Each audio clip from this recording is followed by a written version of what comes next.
It didn't happen in public. There were no cameras, no announcements, no royal procession, just a quiet decision made behind closed doors that would send shockwaves through the monarchy. Princess Alexandra, one of the most discreet yet influential figures within the royal circle, had done the unthinkable, a transfer, a shift in power, and at the center of it all stood Royal Lodge, a residence that suddenly meant far more than anyone had imagined. Before we go deeper into what this really means for the royal family, make sure to subscribe so you don't miss a single update. The silence surrounding it was almost unnatural, as if the walls themselves had agreed to keep the secret hidden for as long as possible.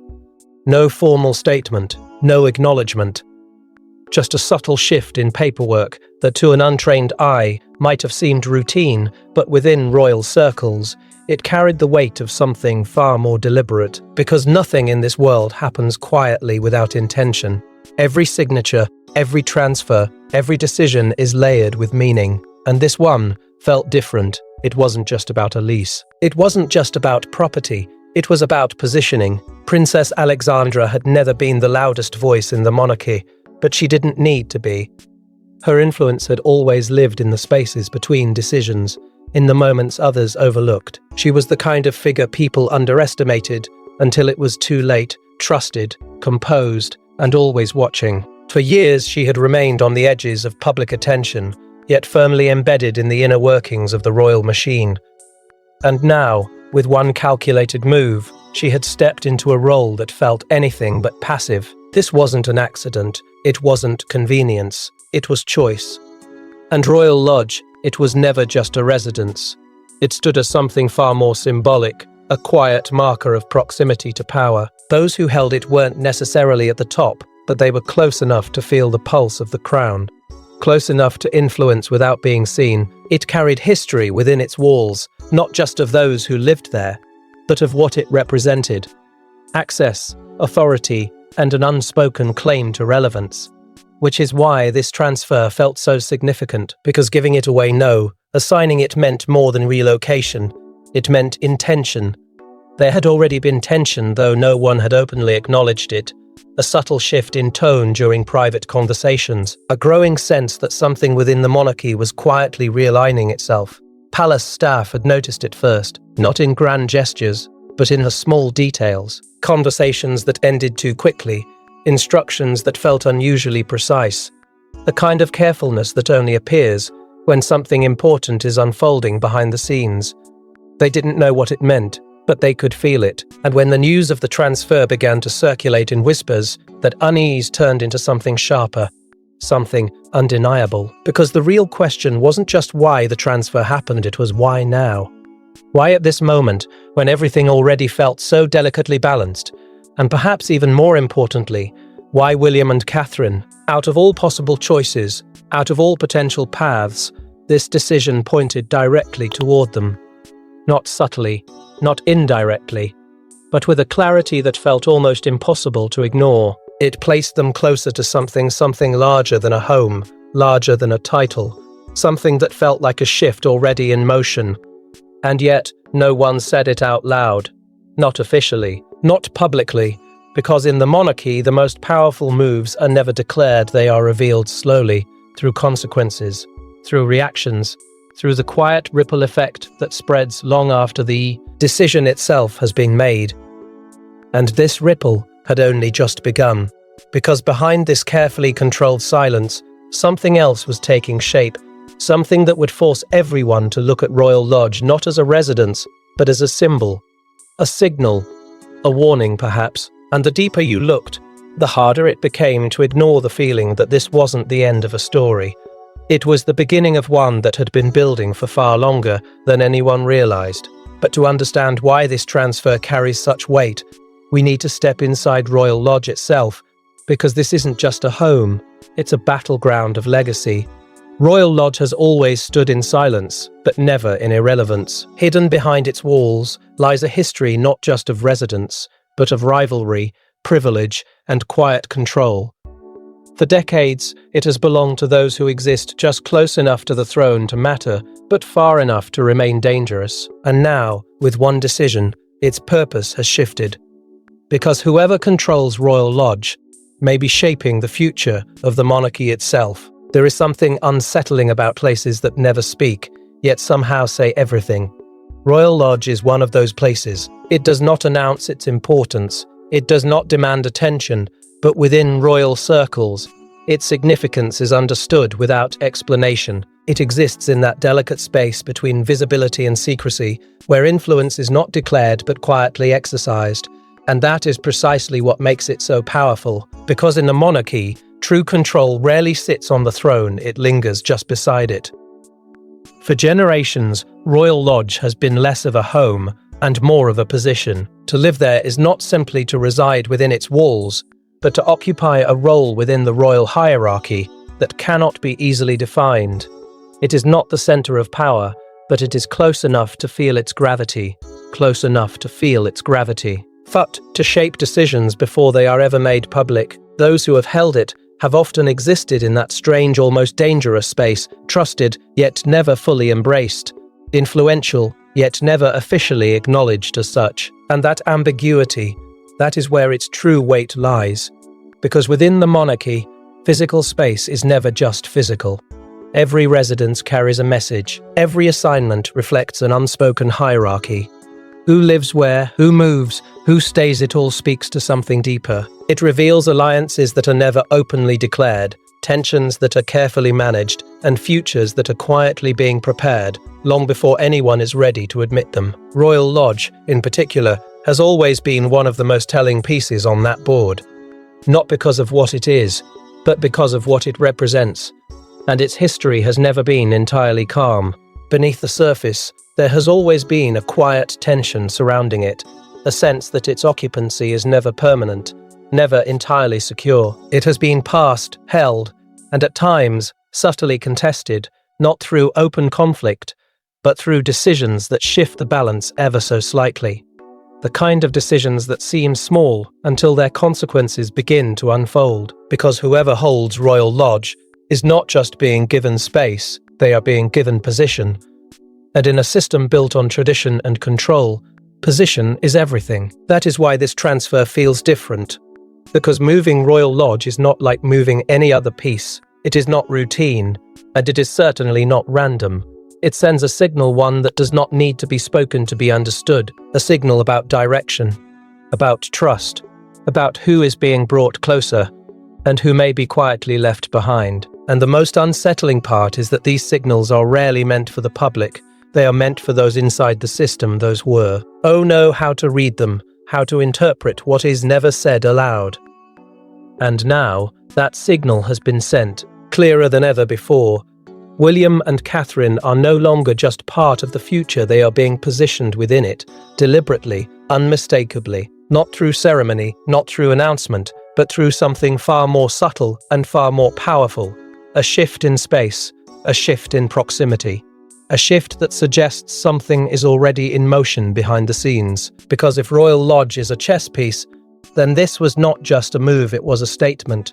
One that changes how every other piece must now respond. One that forces those watching, waiting, calculating to reconsider their place within the game.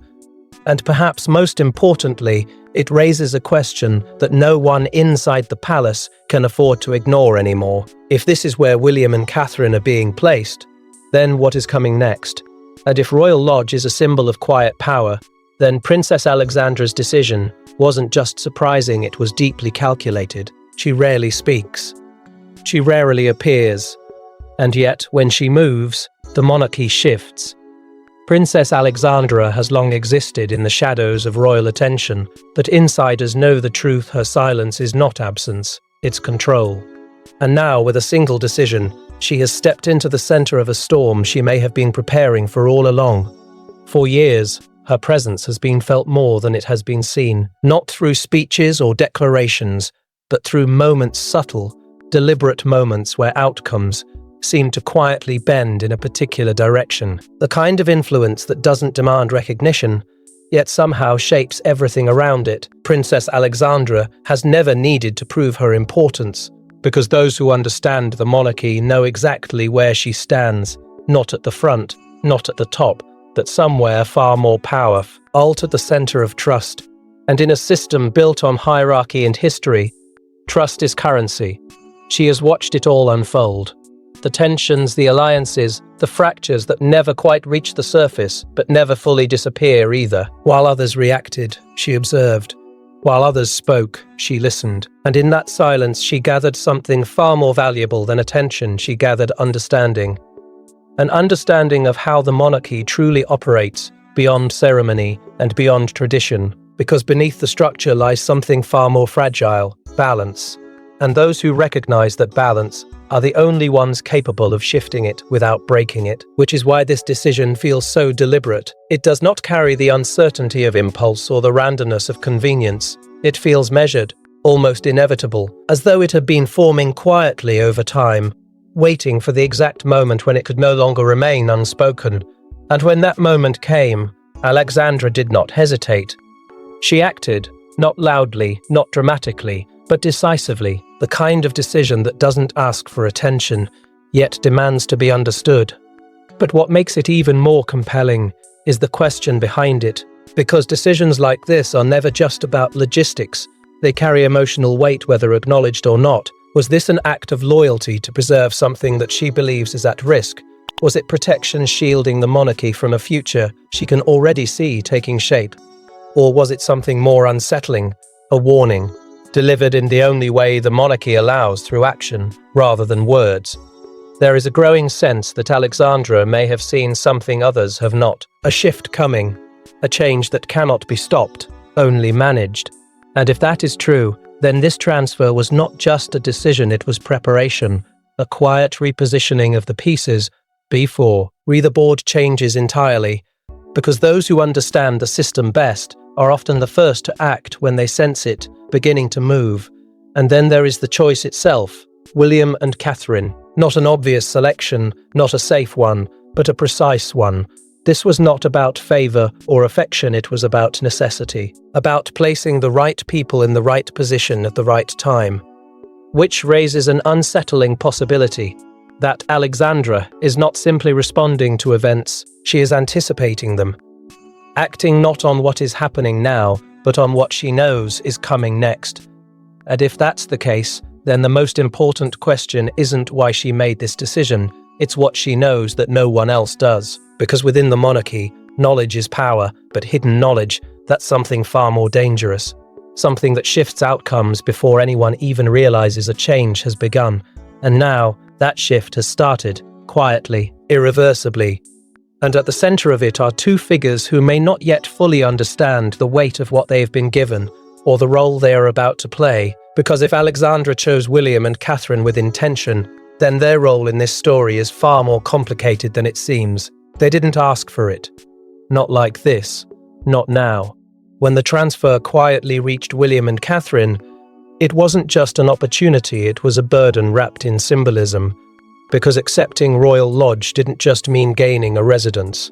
It meant stepping into a role, one that may have been designed long before they realized they were being positioned for it. At first, the reaction was not celebration, it was hesitation.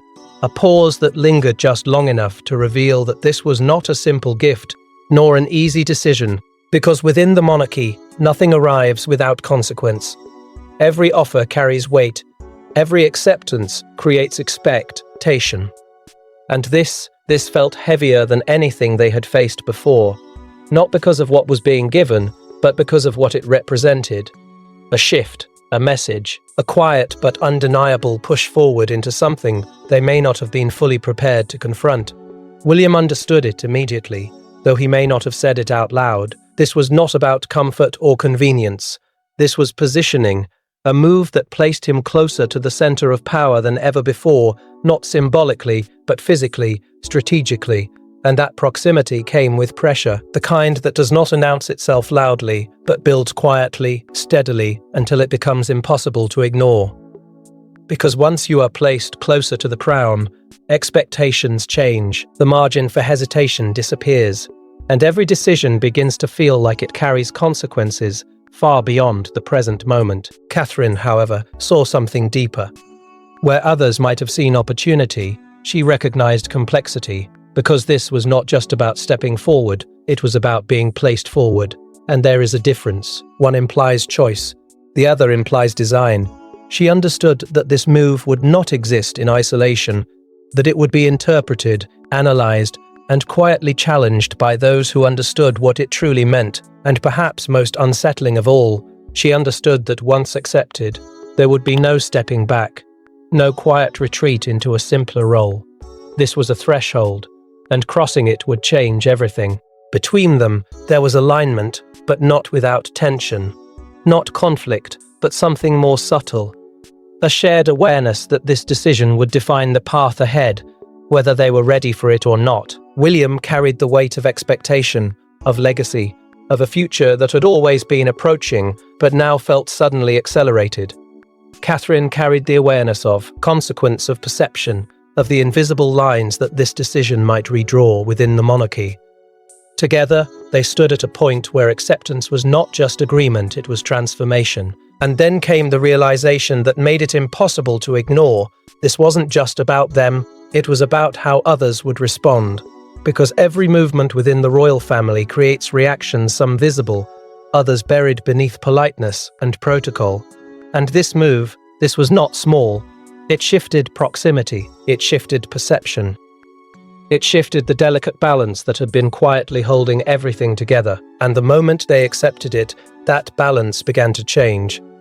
What made it even more unsettling was the feeling that this had already been set in motion, that their acceptance was not the beginning of the story, but a continuation of something already unfolding behind the scenes. A plan, perhaps, or a preparation. Because decisions like this do not emerge suddenly, they are built slowly, carefully, until the moment arrives when they can no longer remain hidden, and by the time they reach the surface, they are already too far along to be undone. Which means that by stepping into Royal Lodge, William and Catherine may not have just accepted a new position, they may have activated something. Something that others had been anticipating. Something that had been waiting for exactly this moment to begin revealing itself. Because in the royal family, no move happens in isolation, and not everyone was ready to accept what this transfer truly meant. The moment the decision began to circulate within palace walls, the reaction was immediate and far from quiet. Conversations stopped mid-sentence. Doors closed more quickly. And behind carefully maintained royal composure, something deeper was unraveling. Because this wasn't just a transfer of property, it was a shift in ants. And for some, it felt less like a decision, and more like a warning. At first, it moved like a whisper, uncertain, almost dismissible, but whispers in the palace have a way of gaining weight, of becoming impossible to ignore. What began as quiet speculation quickly hardened into something more defined, more unsettling, the kind of news that doesn't need confirmation to feel real, because those who understand the system can already sense its implications. And once it settled in, the atmosphere shifted, subtly, but undeniably. There was confusion, yes, but beneath it, something sharper began to surface. A quiet resentment, carefully concealed but impossible to fully hide. Because not everyone had expected this move, and more importantly, not everyone had been included in it. In a structure where hierarchy dictates everything, being left out is not just an oversight, it is a message, a signal that priorities have changed, that positions are being reconsidered. And for those who suddenly found themselves on the outside of that decision, the realization was not just surprising, it was deeply unsettling. Old tensions, long buried beneath protocol and politeness, began to stir again. Rivalries that had never fully disappeared, only softened by time, found new life in this moment. Because Royal Lodge was never neutral ground. It had always carried weight, always represented something more than residence. And now, with its sudden reassignment, those underlying tensions had a reason to resurface. Not openly, not dramatically, but in the subtle shifts of tone, in the careful choice of words, in the silence that followed conversations that once flowed more freely. And then came the question that no one wanted to say out loud, but everyone was thinking, what does this really mean? It passed quietly between insiders, slipping into conversations and lingering there, unanswered but impossible to dismiss. Because this wasn't just about William and Catherine stepping forward, it was about what that step implied for everyone else, about who was moving closer and who might be moving further away. And in a system built on proximity to power, That difference changes everything. Even the palace staff, trained to observe without reacting, could feel it. A shift in hierarchy that wasn't announced, yet somehow understood.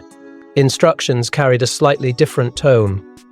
Interactions felt more deliberate. There was a sense that something had been set in motion, something that would eventually reveal itself, but had already begun to reshape the structure from within. And while they may not have had the full picture, they knew enough to recognize that this was not routine. This was significant. What made it more intense was the quiet realization that some had seen this coming. Not clearly, not completely, but enough to feel its approach. Enough to prepare, in small ways, for a shift they couldn't yet define. And for others, the realization came too late. The decision had already been made, the move already executed. There was no space left to influence it, no opportunity to adjust its course. Only the aftermath remained and the need to respond to a reality that had changed without warning. And as that reality began to settle in, something even more fragile started to crack. Alliances that had once felt stable now seemed uncertain. Trust, already delicate, grew more complicated, because when one move reshaped the balance, every other relationship must adapt. Some will strengthen, others will weaken, and some may not survive the shift at all. The palace did not erupt into open conflict. It never does. But beneath the surface, something far more dangerous was unfolding, a quiet recalibration of loyalty, influence, and control. And once that process begins, it ought simply be undone. It continues slowly, steadily, until the full impact becomes impossible to ignore. And as tensions rose behind palace doors, the public, unaware of the full story, began to sense that something wasn't quite right. To the public, nothing had changed. No dramatic announcements, no visible conflict, just another quiet adjustment within the royal household. But behind that carefully constructed image, a very different story was unfolding, one filled with strategy, tension, and decisions that would reshape the monarchy's future, because sometimes the most powerful moves are the ones no one is meant to notice. On the surface, everything appeared steady. Appearances were maintained with precision, as they always are. The monarchy has long mastered the art of controlled calm, the ability to present continuity even when change is already underway, and to the outside world, this moment blended seamlessly into that tradition. A quiet shift, nothing more. No urgency, no disruption, just the illusion that everything remained exactly as it had been. But inside, that illusion was doing heavy work, because beneath it, the atmosphere was anything but calm. Conversations carried an edge, decisions felt more deliberate, and every interaction seemed to carry a second meaning. The silence was no longer neutral, it was strategic, carefully maintained, carefully protected, because revealing too much too soon could expose the scale of what was actually happening. And that was something the institution could not afford. Not yet. This is how the monarchy survives. Not through confrontation, but through control of perception. By deciding what is seen, what is heard, and most importantly, what is not. The absence of noise becomes its own message, one that reassures the public while allowing deeper movements to unfold unnoticed. And this transferred this carefully understated dead-ition fit perfectly into that pattern. It was never meant to draw attention. It was meant to pass quietly, to settle into place before anyone could question it too closely. But those within the system saw it differently. They always do.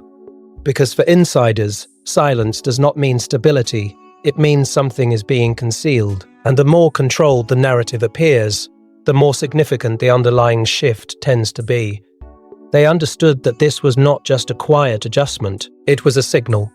One that pointed towards something larger, something not yet fully visible, but already in motion. Speculation began to grow, not publicly, but in the spaces where truth is often discussed more freely. A sense that this was part of a broader transition, one that had not yet revealed itself completely. Because when multiple subtle changes begin to align, they stop feeling coincidental. They start to feel intentional, coordinated, as though pieces are being moved into place ahead of something that has yet to arrive, but inevitably will. And the gap between what was visible and what was real began to widen. To the public, there was calm, continuity, normalcy. But within the palace, there was movement, calculation, a quiet urgency that refused to be acknowledged but could not be ignored. Two realities existing side by side, one carefully constructed, the other carefully concealed. And the longer that gap remained, the more unstable it became. Because eventually, the weight of what is hidden begins to press against what is shown. There is always a moment when the balance shifts, when the effort required to maintain the illusion becomes greater than the illusion itself.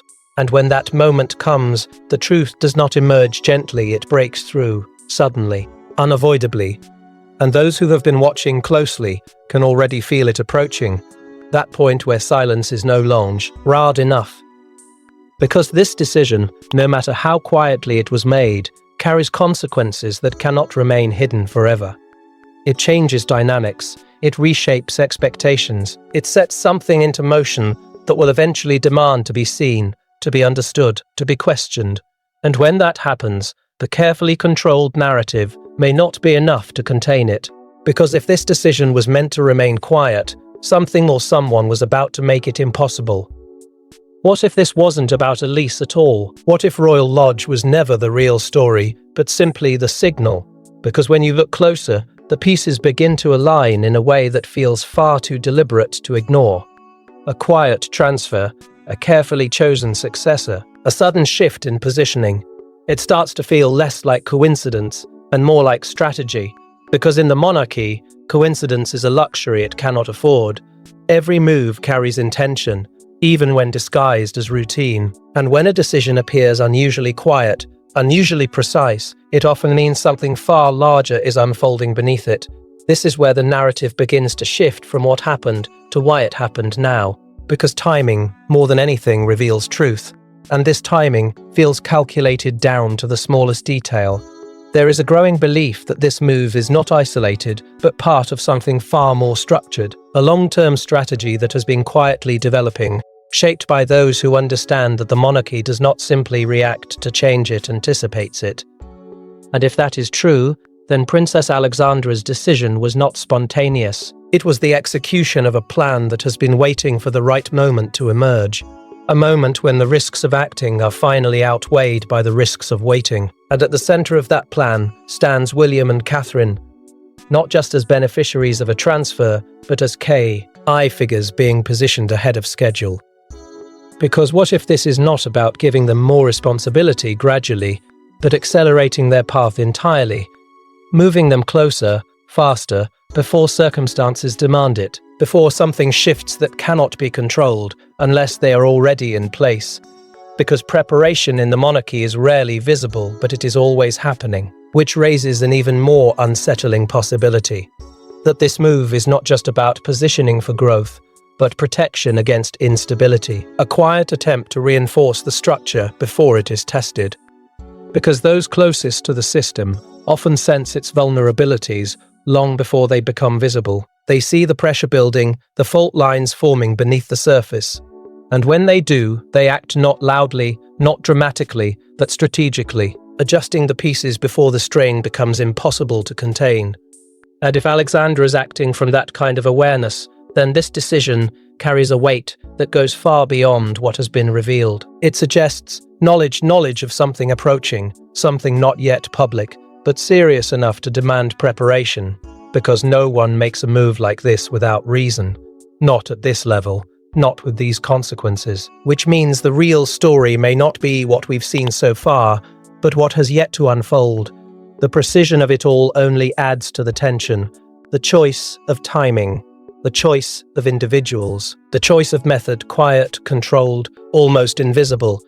It all aligns too perfectly to be dismissed as routine. It feels intentional, layered, almost as though multiple outcomes have already been considered and accounted for.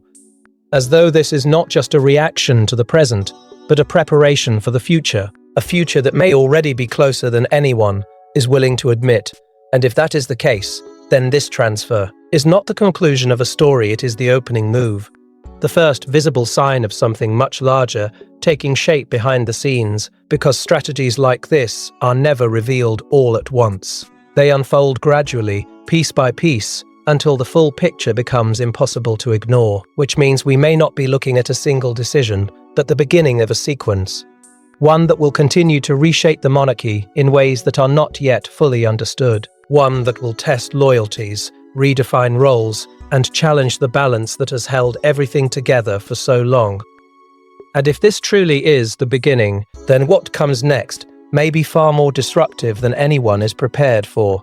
For centuries, the monarchy has survived by adapting quietly, carefully, and often invisibly. But every so often, a moment arrives that forces change into the open.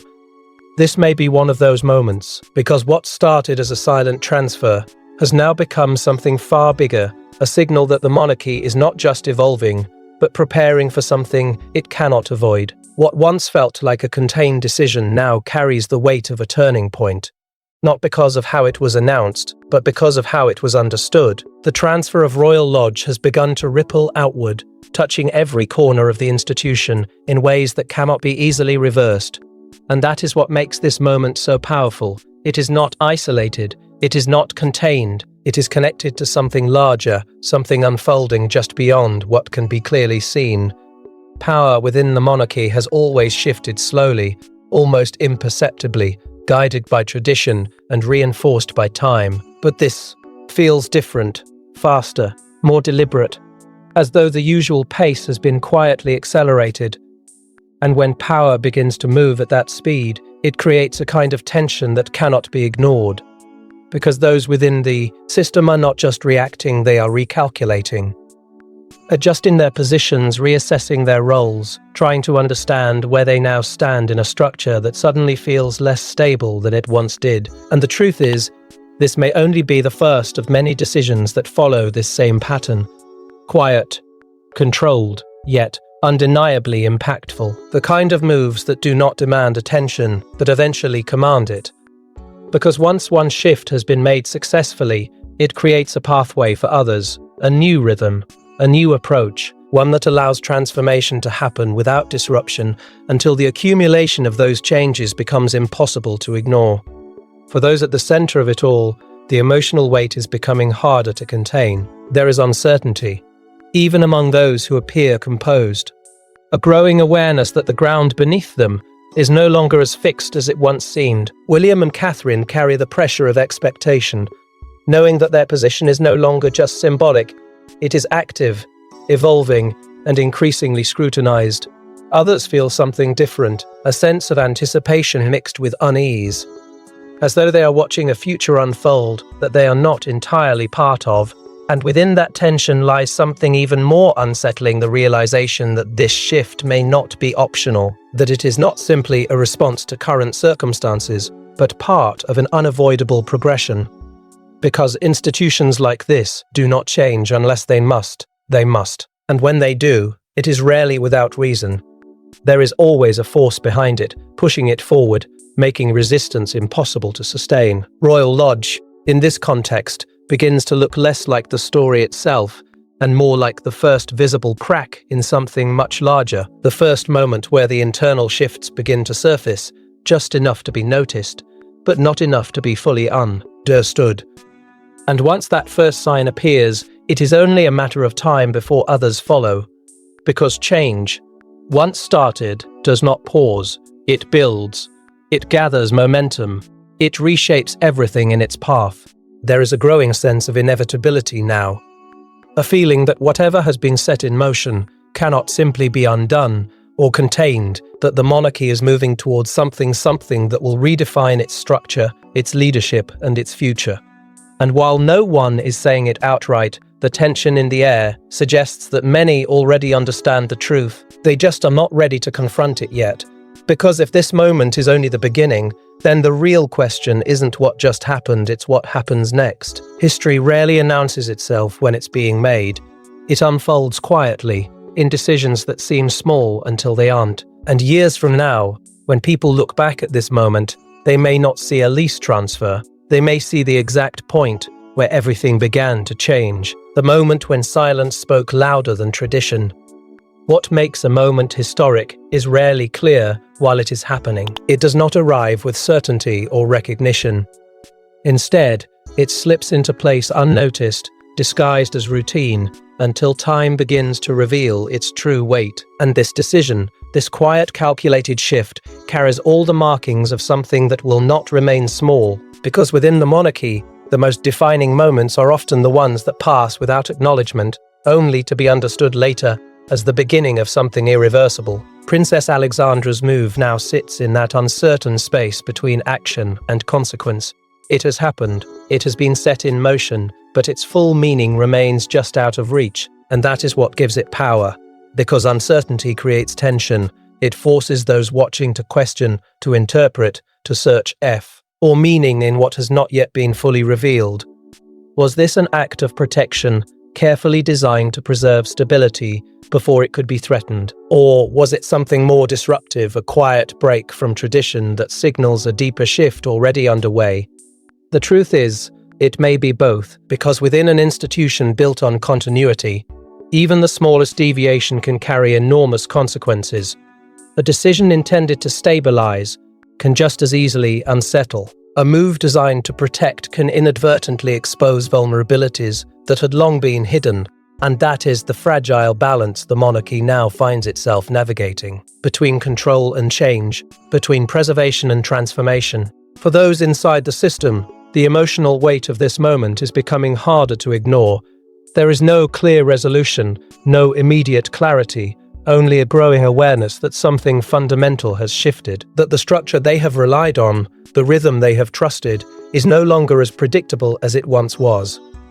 And with that realization comes uncertainty, not loud, not chaotic, but persistent, lingering in the background of every decision, every interaction, every carefully measured response. Because the future now feels less certain than it did before. Not unstable, not yet, but different. Open in a way that invites both possibility and risk.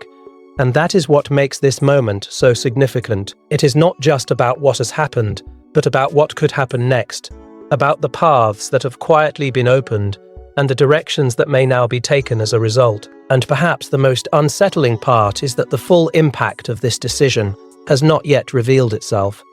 What we have seen so far may only be the surface, the first indication of a shift that will continue to unfold over time, gradually, quietly, until its consequences can no longer be contained within silence. Because once change begins at this level, it does not stop. It evolves, it expands, it reshapes everything around it, often long before anyone fully understands what is happening, which leaves one final question lingering in the air, unanswered but impossible to ignore. Was this the moment that preserved the monarchy, or the moment that quietly began to transform it into something entirely new? Because in the world of royalty, the loudest changes are never announced, they are simply set in motion, and by the time we understand them, it's already too late. Thanks for watching. Please don't forget to like and subscribe, and we will see you in next one.